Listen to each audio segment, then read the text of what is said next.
Hello दोस्तों, मैं प्रद्युम्न आप सभी का स्वागत करता हूं PS0099 क्लासेस के एक नए वीडियो लेक्चर में।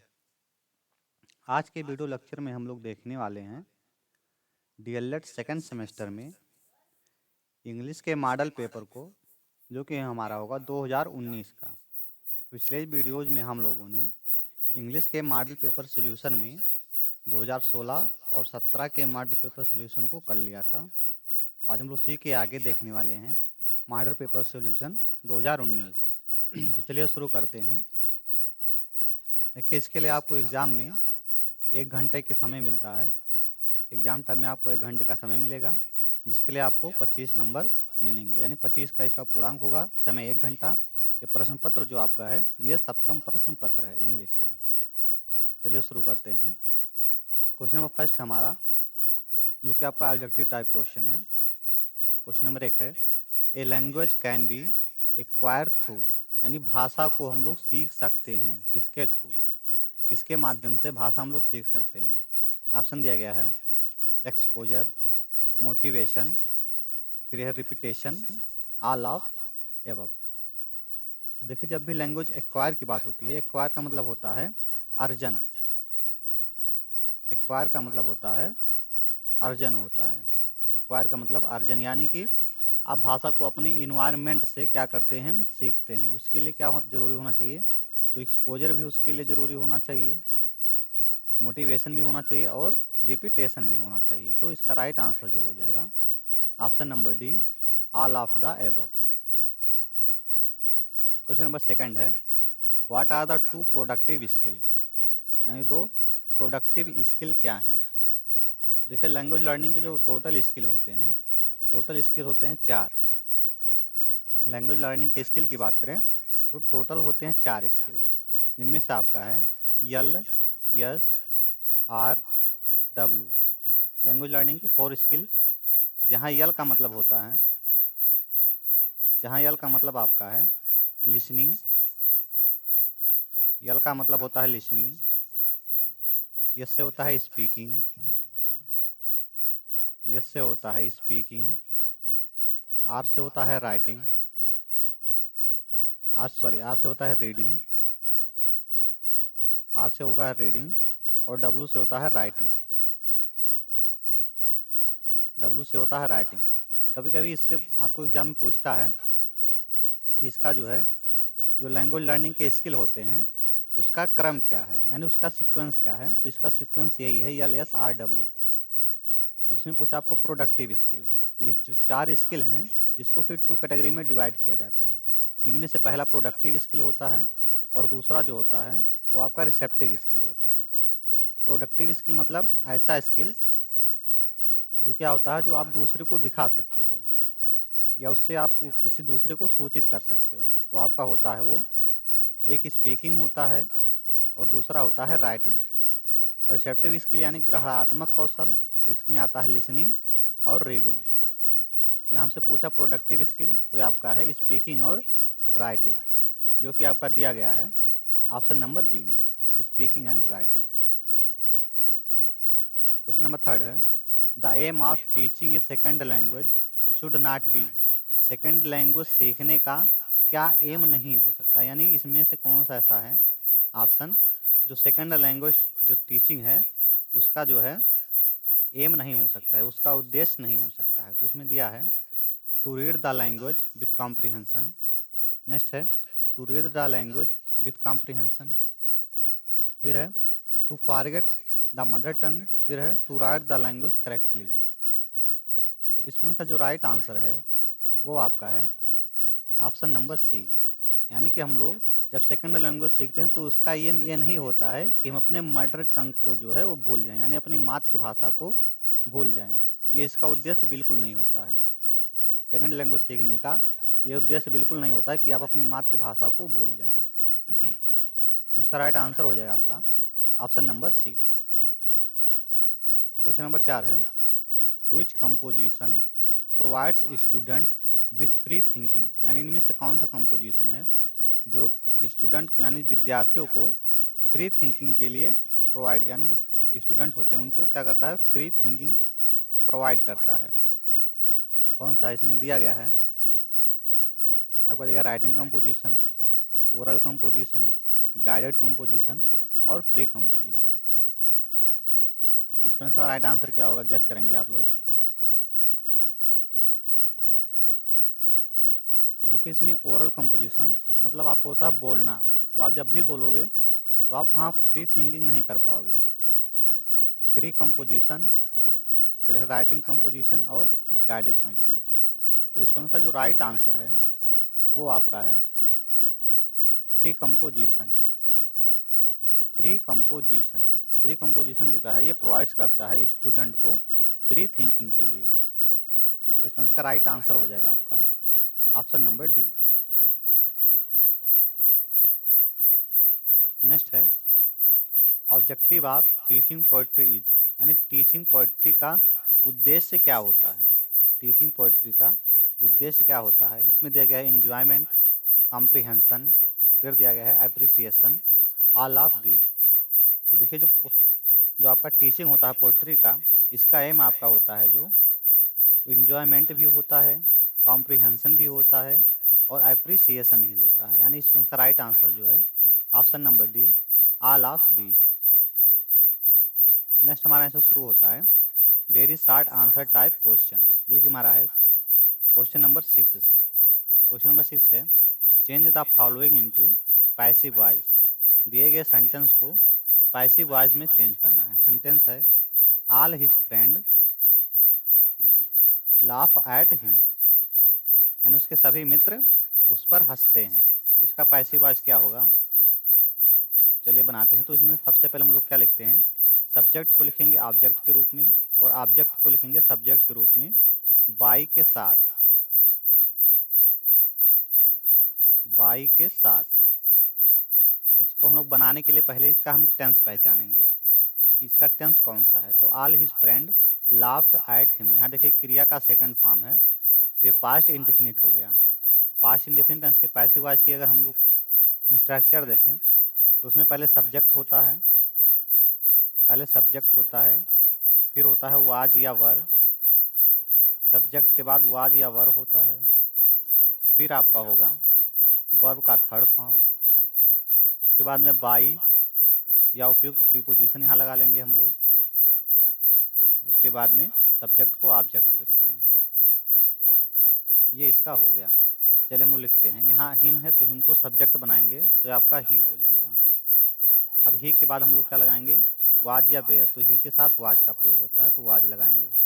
उसके बाद में क्रिया का थर्ड फॉर्म, तो यहाँ लाफ जो है क्रिया का सेकंड और थर्ड दोनों यही होता है, तो हमने लिख लेंगे लाफ।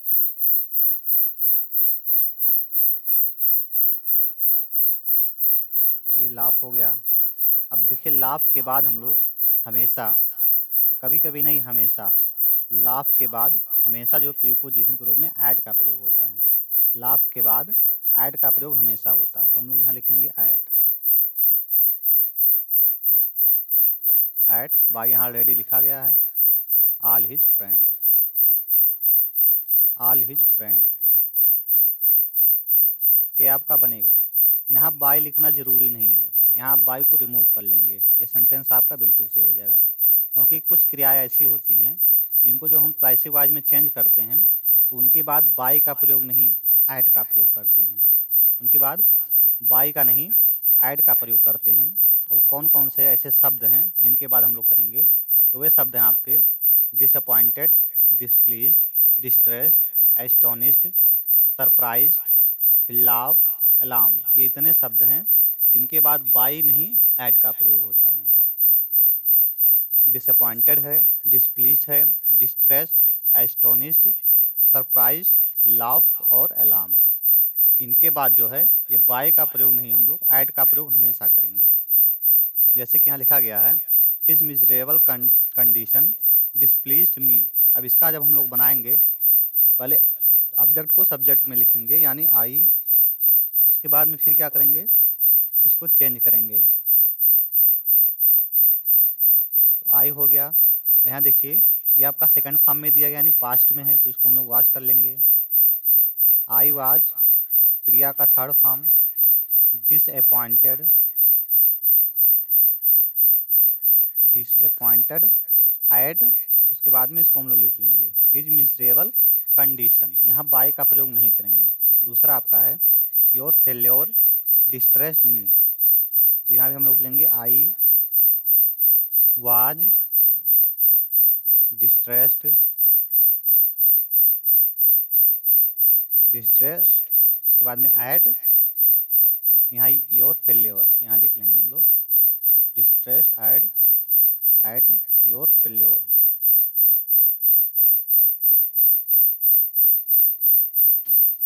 ये हो जाएगा, यानी जो इतने शब्द लिखे गए हैं इसके बाद हम लोग बाई का नहीं एट का प्रयोग करते हैं। ऐसे और भी शब्द होते हैं, जैसे हम लोग बोलते हैं नो, नो को जब हम लोग जब भी पैसिव वॉइस बनाएंगे नो क्रिया को, तो इसके बाद हम लोग बाई का नहीं टू का प्रयोग करते हैं। नो के बाद बाई का नहीं टू का प्रयोग करते हैं। तो इसके ये दो शब्द होते हैं, नो होता है पहला और दूसरा जो होता है वो आबलिग होता है। नो और आबलिग के बाद जब भी हम लोग पैसिव वॉइस को चेंज करेंगे तो उसके बाद बाई का नहीं टू का प्रयोग लगाएंगे। नेक्स्ट क्वेश्चन नंबर 7 है change the following into superlative degree. इसको हमको सुपरलेटिव डिग्री में चेंज करना है। Lead is heavier than all other metals, इसको हमको चेंज करना है सुपरलेटिव, आपका दिया गया है कंपैरेटिव डिग्री में, यह कंपैरेटिव डिग्री में इसको चेंज करना है सुपरलेटिव में। तो देखिए सुपरलेटिव में जब भी हम लोग चेंज करेंगे तो जहाँ देखिए ऑल ऑफ अदर मेटल लिखा है, इतना हम लोग पूरा लिखेंगे, ये भी पूरा लिखेंगे, बस चेंज कितना होगा इसी में चेंज होगा, इसी इतने में चेंज करेंगे। तो चलिए चेंज करते हैं, तो लिखेंगे लेड इज, अब इसका कंपैरेटिव है तो सुपरलेटिव लिखेंगे। सुपरलेटिव डिग्री के पहले हम लोग क्या लगाएंगे, तो दी का प्रयोग हमेशा करते हैं, तो ये हो जाएगा। अब यहाँ हैवियर लगा है तो यहाँ क्या हो जाएगा हैवीएस्ट हो जाएगा, यहाँ हो जाएगा हैवीएस्ट, हैवीएस्ट, और यहाँ लगा लेंगे ऑफ, बाकी वही हो जाएगा of all other metal, all other metal. इसमें चेंज कितना हुआ है, बस इतना ही चेंज किया गया, बाकी सारी चीज़ें वही हैं। यानी जो कंपैरेटिव डिग्री हमारे यहाँ लिखा गया है इसको हमको क्या कर लेना है सुपरलेटिव डिग्री में चेंज करके ऑफ लगा लेना है बस। नेक्स्ट क्वेश्चन नंबर 8 हमारा point out the adjective in the following sentence. इस सेंटेंस में हमको एडजेक्टिव को फाइंड करना है, यानी इसमें कौन सा शब्द ऐसा लिखा है जो एडजेक्टिव है। तो एडजेक्टिव आज जब भी आपको पहचानना होगा तो आप सीधा सीधा देखेंगे, उसमें आप देखेंगे कि संज्ञा कहाँ है, संज्ञा या सर्वनाम, यानी नाउन या प्रोनाउन, नाउन या प्रोनाउन कहाँ है। नाउन और प्रोनाउन के पहले जो शब्द लिखा होता है वो आपका क्या होता है, तो एडजेक्टिव ही होता है, क्योंकि एडजेक्टिव जो होता है वो किसी संज्ञा या सर्वनाम की विशेषता बताता है। तो इसमें देखिए there has not been sufficient rain in this year. अब यहाँ देखिए जो रेन है ये आपका नाउन है, यानी वर्षा जो है ये नाउन है, वर्षा के पहले लगा है सफिशियंट, तो सफिशियंट जो आपका है ये एडजेक्टिव है, सफिशियंट जो है ये एक एडजेक्टिव है। सफिशियंट और इनफ जो एग्जाम में आपसे पूछता है वो यही पूछता है।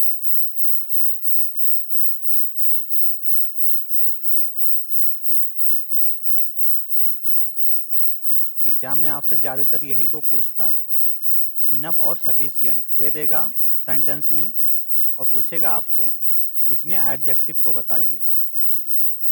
तो इस दोनों को आपको याद रखना है, ये दोनों आपके हैं एडजेक्टिव। नेक्स्ट क्वेश्चन देखते हैं,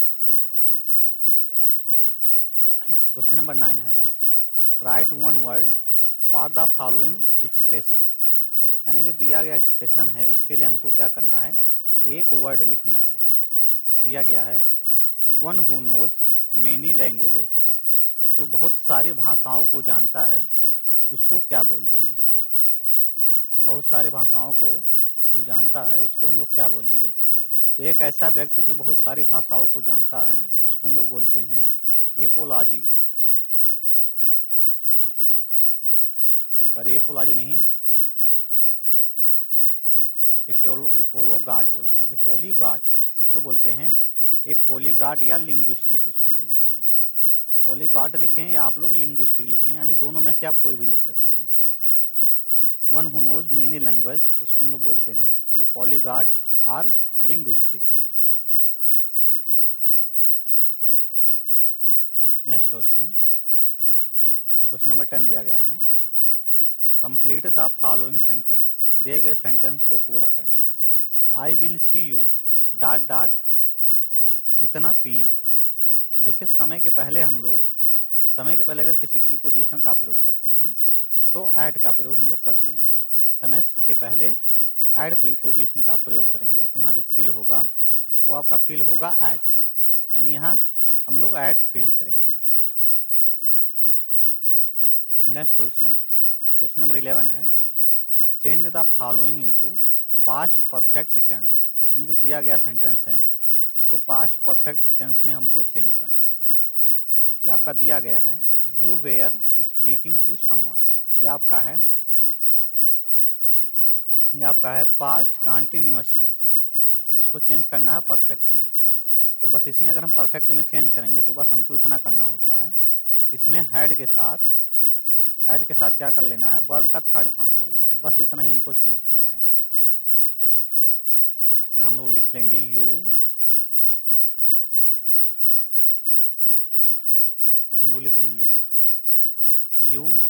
के बाद बेयर को रिमूव करेंगे, यहाँ हो जाएगा हैड, स्पीकिंग को रिमूव करेंगे, थर्ड फॉर्म लिख लेंगे, तो इसका हो जाएगा आपका स्पोकन। बाकी सेंटेंस वही रहेगा, बस हमको इतना ही चेंज करना है, हैड प्लस वर्ब का थर्ड फॉर्म लिख लेना है, सेंटेंस चेंज हो जाएगा आपका पास्ट परफेक्ट में, टू समवन।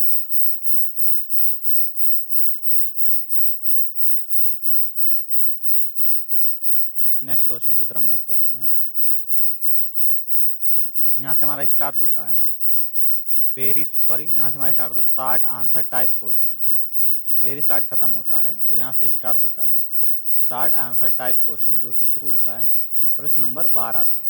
प्रश्न नंबर 12 है, change the following into interrogative sentence, दिए गए सेंटेंस को इंट्रोगेटिव सेंटेंस में चेंज करना है। सेंटेंस है he will never forget my kindness, यानी वह मेरे काइंडनेस को कभी नहीं भूलेगा।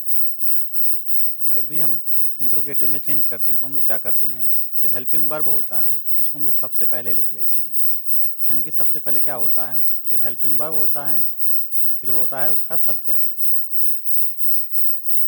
होता है, फिर वर्ब होता है, ऑब्जेक्ट और सारे शब्द होते हैं।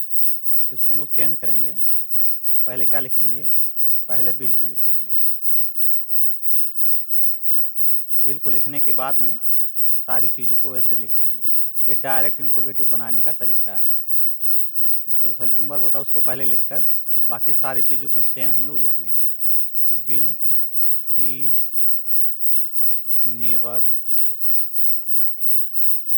फॉरगेट माई काइंडनेस,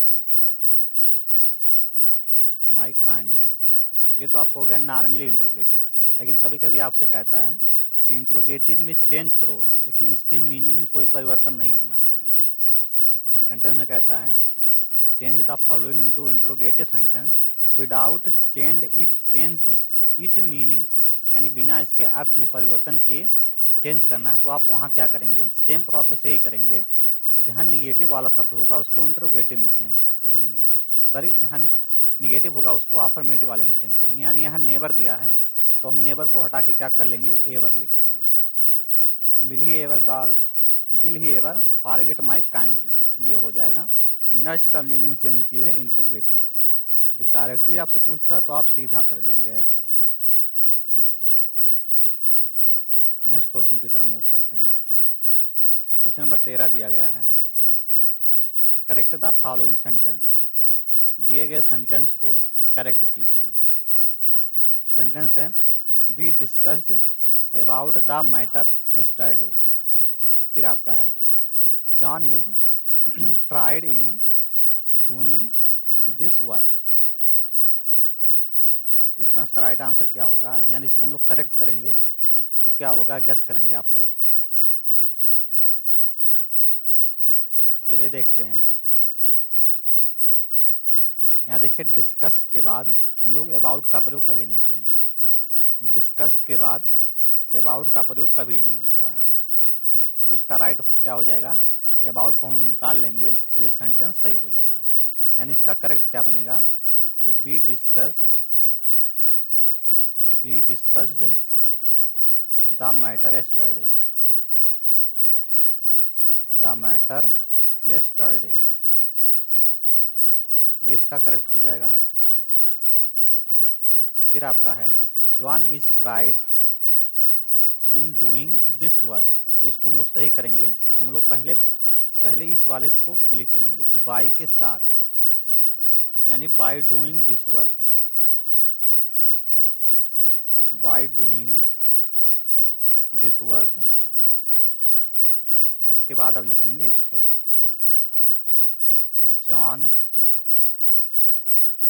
वीकम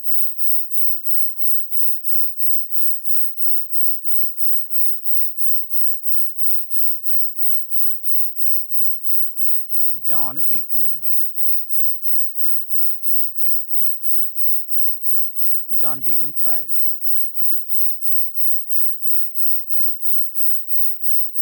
ये हो जाएगा इसका करेक्ट। नेक्स्ट क्वेश्चन की तरफ मूव करते हैं। क्वेश्चन नंबर 14 दिया गया है, डिफाइन एडजेक्टिव विथ एग्जाम्पल। यानी एडजेक्टिव की परिभाषा बताना है और उसका एग्जाम्पल भी लिखना है। देखिए एडजेक्टिव क्या होते हैं, तो an adjective is a word, यानी एडजेक्टिव क्या होता है, ऐसे शब्द होते हैं डैट मॉडिफाई आर डिस्क्राइब्स, जो मॉडिफाई यानी जो विशेषता बताते हैं, ए नाउन आर प्रोनाउन, जो किसी संज्ञा या सर्वनाम की विशेषता बताते हैं उसे विशेषण कहते हैं। इसका एग्जाम्पल की अगर हम लोग बात करें, इसका एग्जाम्पल देखेंगे तो एग्जाम्पल इसका हो जाएगा आपका हॉली, जेंटल, जेंटल। फिर आपका हो जाएगा ह्यूज, ह्यूज। फिर आपका हो जाएगा लकी। ये सभी हो गए इसके एग्जाम्पल। यह एडजेक्टिव की परिभाषा और ये हैं इसके सब एग्जाम्पल। नेक्स्ट क्वेश्चन की तरफ मूव करते हैं। क्वेश्चन नंबर 15 दिया गया है, complete the spelling of following words. दिए गए शब्दों का स्पेलिंग पूर्ण कीजिए। पहला आपका लिखा गया है डॉट डॉट यल, फिर डॉट डॉट वी ई, ये है। और दूसरा है यस, फिर डॉट आर, फिर डॉट के, फिर डॉट। तो देखिए पहले में जो हम लोग भरेंगे, इसमें भरेंगे, पहले हम लोग भरेंगे बी, फिर आपका दिया गया है, फिर आप भरेंगे ई, फिर उसके बाद में हो जाएगा यल, फिर हम लोग भरेंगे आई, उसके बाद में फिर भरेंगे ई, और फिर वी ई। तो आपका हो जाएगा विलीप।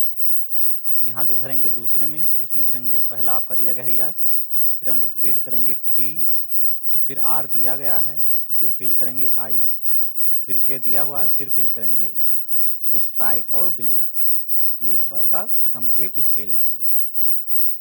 पहले में देखिए वी ई, फिर यल ई, सॉरी वी ई और आई ई और ई, ये हो गया। और दूसरे में हम लोग क्या भरे हैं, दूसरे में भरे हैं टी और आई और ई। नेक्स्ट क्वेश्चन की तरफ चलते हैं।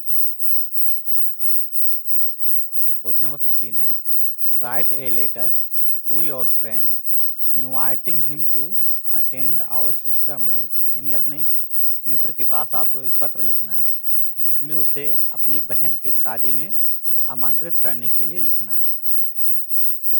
तो चलिए देखते हैं।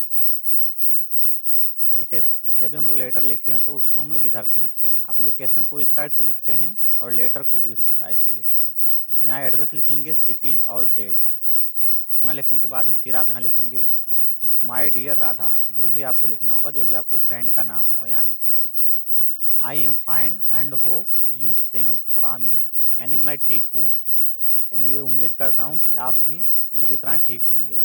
आई am glad to inform you, यानी मुझे प्रसन्नता हो रही है तुम्हें सूचित करके, डैट की the marriage ceremony of my sister, कि मेरी बहन का जो मैरिज सेरेमनी है हैज़ बीन सेटल्ड, वो सेटल्ड हो गया है। The marriage will took place, जो यानी मैरिज सेरेमनी है वो टुक प्लेस मतलब होता है आयोजित होना, आयोजित हुआ है। कब हुआ है? तो ऑन द 18 जून 2024, यानी कि 28 जून में 2024। आई इनवाइटेड यू, मैं तुम्हें इनवाइट करता हूँ, to join the ceremony, ceremony में सम्मिलित होने के लिए, एलॉन्ग विथ योर पेरेंट्स, अपने माता पिता के साथ तुम्हें इस मैरिज में शामिल होने के लिए इनवाइट करता हूँ। Try to come a few days earlier, मतलब कोशिश करना कि कुछ दिन पहले ही शादी में आप पहुँच जाएं। I hope you will not disappointed me, मुझे उम्मीद है कि आप मुझे नाराज नहीं करेंगे। एन एक्जीरियस वेटिंग फॉर यू अराइवल, यानी कि मैं आपके आगमन का इंतजार करूंगा। फिर यहाँ आप लिखेंगे योर लवली फ्रेंड, नाम वाम लिख लेंगे अपना, हो जाएगा। नेक्स्ट क्वेश्चन, क्वेश्चन नंबर 17 है, change the following into indirect speech, यानी हमको डायरेक्ट स्पीच दिया गया है, इसको इनडायरेक्ट स्पीच में चेंज करना है। पहला है he said I am hungry, तो इसको हम लोग बनाएंगे, यदि सेड के बाद टू नहीं लिखा होता है तो सेड को हम लोग सेड ही लिख लेते हैं, यदि इधर अफर्मेटिव में होता है तो ही सेड, सेड लिख लिया हमने। कामा नोट कामा हटाएंगे तो डैट लगा लेंगे। उसके बाद में आई आपका फर्स्ट पर्सन है तो ये चेंज होगा सब्जेक्ट के अनुसार, तो यहाँ हो जाएगा ही। उसके बाद में आई एम का हो जाएगा वाज, फिर ये हो जाएगा हंग्री। दूसरा है Raju said Ramesh was eating food, तो इसको हम लोग चेंज करेंगे, तो ये आपका हो जाएगा राजू सेट के बाद टू नहीं लिखा है तो हम सेट को ऐसे लिख लेंगे, कामा नोट कामा हटाएंगे तो डैट लगा लेंगे। उसके बाद में रमेश का आपका थर्ड पर्सन है, उसमें नो चेंजिंग होगा तो रमेश लिख लेंगे सीधा। अब यहाँ देखिए ये वाज और ईटिंग ये आपका है पास्ट कॉन्टिन्यूअस, तो पास्ट कॉन्टिन्यूअस जब हम लोग चेंज करते हैं तो पास्ट परफेक्ट कॉन्टिन्यूअस टेंस में चेंज होता है, यानी कि जब हम लोग वाज या बेयर को चेंज करेंगे, वाज या बेयर प्लस वर्ब के फर्स्ट फॉर्म में आईएनजी को जब हम लोग चेंज करते हैं तो ये चेंज होता है, तो ये चेंज होके जाता है, वो किस में जाता है तो हो जाएगा हैड बीन प्लस वर्ब के फर्स्ट फॉर्म में आईएनजी वाले में, यानी कि वाज बेयर को जब भी हम लोग चेंज करेंगे उसके बाद अगर आईएनजी लगा है तो हैड बीन में चेंज कर लेंगे आईएनजी, तो आईएनजी ही डायरेक्ट लग जाएगा, तो आपका हो जाएगा हैड बीन ईटिंग फूड, ये हो जाएगा इसका इनडायरेक्ट। ये पहले का इनडायरेक्ट बन जाएगा और ये दूसरे का इनडायरेक्ट बन जाएगा। नेक्स्ट क्वेश्चन नंबर 18 देखते हैं। क्वेश्चन नंबर 18 है right 4 sentence on any one of the following topics, यानी दिए गए टॉपिक्स पे किसी एक पर 4 सेंटेंस आपको लिखना है। वो डिपेंड आपके ऊपर करता है, सारे सेंटेंस आपको एक एक लाइन में लिखते हैं या दो दो लाइन में लिखते हैं या 4 लाइन में लिखते हैं, ये डिपेंड आपके ऊपर करेगा, बस वो सटीक होना चाहिए, इतना ध्यान रखना है। तो चलिए हम लोग पॉपुलेशन पे भी देख लेंगे और द वैल्यू ऑफ हेल्थ पे देख लेंगे, आप जिस पे लिखना होगा उस पर आप लिखेंगे। तो पहले हम लोग देखेंगे फोर सेंटेंस पॉपुलेशन पे। तो देखिए पॉपुलेशन जो है essentially affects the quality of human life, यानी जो पॉल्यूशन होता है वो ह्यूमन जो लाइफ है यानी मानव जो जीवन है इसके क्वालिटी पर बहुत बुरा प्रभाव डालता है। फिर आपका है it damage the natural resource needed for a healthy life, यानी ये वह सभी नेचुरल रिसोर्स को डैमेज कर देता है जो हेल्थी लाइफ के लिए बहुत आवश्यक होती हैं। फिर आपका है it is very much present in the environment, यानी कि ये जो पर्यावरण है इसमें बहुत ज़्यादा मात्रा में प्रजेंट है यानी उपस्थित है। फिर है population is damaging our earth सर्वाइवली and we need to realise its effects and prevent this damage. हमको जो पॉपुलेशन है वो क्या कर रहा है, जो अर्थ है, अर्थ सर्वाइवली है, इसको क्या कर रहा है, डैमेज कर रहा है। और क्या, और जो है इसके हमको रोक, यानी कि इसको हमको क्या करना चाहिए, प्रिवेंट करना चाहिए, यानी इसका जो दुष्प्रभाव है, जो डैमेज है, उसके हमको दुष्प्रभाव को रोकना चाहिए, दुष्प्रभाव का जो इफेक्ट है उसको क्या करना चाहिए, तो रोकना चाहिए। अब देखिए जो पॉपुलेशन होता है मेनली 4 टाइप्स, यानी पॉपुलेशन मेनली 4 प्रकार का होता है, जिसमें से पहला एयर पॉल्यूशन, यानी कि ये होता है वायु प्रदूषण, नॉइस पॉल्यूशन यानी ध्वनि प्रदूषण, फिर है वाटर पोल्यूशन यानी कि जल प्रदूषण, और लास्ट आपका है सॉयल यानी मृदा प्रदूषण। यह है मृदा प्रदूषण। टोटल 4 टाइप्स के होते हैं। दूसरा टॉपिक जो दिया गया था आपका वो था द वैल्यू ऑफ हेल्थ। तो health is the most valuable things in human life, यानी ह्यूमन लाइफ में जो हेल्थ होता है वो बहुत वैल्यूएबल थिंग्स होती है, यानी बहुत महत्वपूर्ण थिंग्स होती है। Life without good health is no life, यानी बिना अच्छे स्वास्थ्य के जो लाइफ है वो लाइफ नहीं है। At an healthy man leads a miserable life, यानी कि जो एक अनहेल्थी व्यक्ति होता है वो अपनी ज़िंदगी कैसे जीता है, तो दुखमय होकर जीता है, दुखमय के साथ जीता है। Good health is the way to success in life, यानी जो अच्छा स्वास्थ्य होता है वो क्या होता है, वो जिंदगी में जो सक्सेस होता है उसका रास्ता होता है या उसका की होता है। We must keep our self fit and healthy, हमें अपने आप को हेल्थी और फिट अवश्य रखना चाहिए। हेल्थ इज वेल्थ, क्योंकि जो वेल्थ है यानी जो आपका स्वास्थ्य है वही धन है। It is the most famous proverb, यानी ये बहुत महत्वपूर्ण क्या है, प्रोवर्ब है, यानी मुहावरा जिसको हम लोग बोलते हैं। वी ऑल हैड, हमने सभी सुना है, दिस स्टेटमेंट, इस स्टेटमेंट को या वाक्य को, सिंस आवर चाइल्डहुड, अपने बचपन में। दिस मीन्स डैट, इसका मतलब यह होता है, our good health is our wealth, यानी हमारा जो अच्छा स्वास्थ्य है वही हमारा क्या है, अच्छा धन है। फिर आपका है the physical structure of human being is made of several organ and system, यानी जो मानव स्ट्रक्चर का जो फिजिकल यानी जो मानव है उसका फिजिकल स्ट्रक्चर जो है वो मेड ऑफ सेवरल ऑर्गन और सिस्टम, जो कि किससे बना है, सेवरल ऑर्गन यानी कुछ ऑर्गन और कुछ सिस्टम से। A man is said to be in perfect health, यानी ए मैन इज सेड, एक आदमी कहा जाता है, to be in a perfect health, जब वो अच्छे स्वास्थ्य में होता है।